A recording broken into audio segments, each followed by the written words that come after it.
Alright, pretty easy job today. Drive shaft. Front drive shaft. Let's put it back in. Been putting this off for a while, but it's taking up space in my garage. So let's go put it back. Really, really easy. Is it ½ inch? Make sure you got the little lock washers in there. I like to use blue Loctite. Keep them nice and it won't seize up, but it also won't let moisture in. And for the other end, do you believe that one is a the straps here? What size are we looking at here? It's like a 5/16. Focus, but anyways, yep, right up there. Now these guys are extremely soft. So soft metal means they will strip out extremely easy and break. You're supposed to use new ones every time or every other time. There's nothing wrong with these guys. I just want to make sure they're nice and cleaned, put them back together, and yeah, easy job today. All right, there we go. Got it mostly up. So you got those 4 in, and up here we're working on the double cardan bolts here. Nice little tip here is to make sure your transfer case and everything is all in neutral, so you're not engaged in 4-wheel. That way you can kind of grab this and spin it around a little bit. That way you can get to all your bolts. That makes for those 2 down there. So everything's all nice and spinning.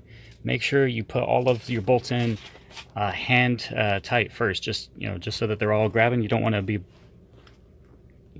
stripping anything out. So once they're all set up, this kind of sucks, because if you notice, there's no room to do anything. You can't put a socket on there, and if you do it with a wrench, you're gonna be here forever. You're gonna be doing it like this. See, there's no room. You can get like a quarter turn every time you there. Yeah. So here we are. We're gonna sit here for a good 10 minutes, quarter turn at a time. Let you know when it's done.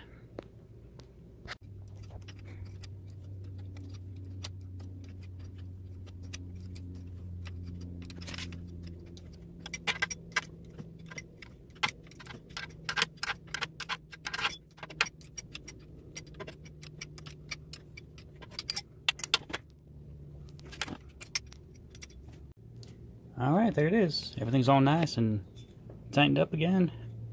Got ourselves a forward front drive shaft all in and tight. And there's a couple different tricks you could do when it comes to tightening down these bolts here.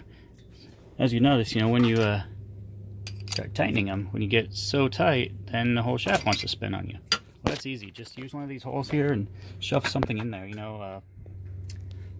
I use like a screwdriver here. I put something in there, and then it just stops it from spinning.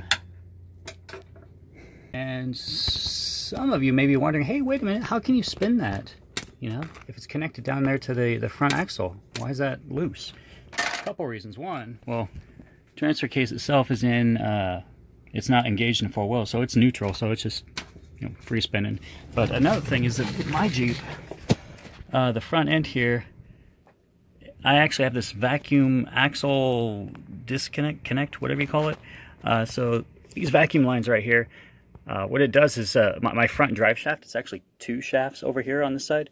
There's a little collar over here where it kind of slips on top of it and it locks it in, so it physically locks it. So you need these vacuum lines to be engaged so that it pulls that sleeve over.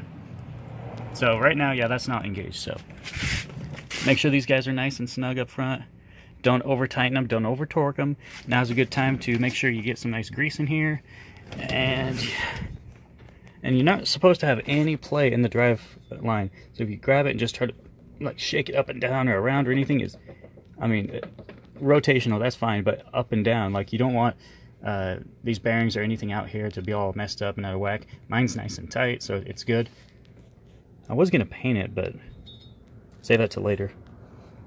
Guess it should match the rear drive shaft, right? Huh. Maybe I'll do that on another video or something, but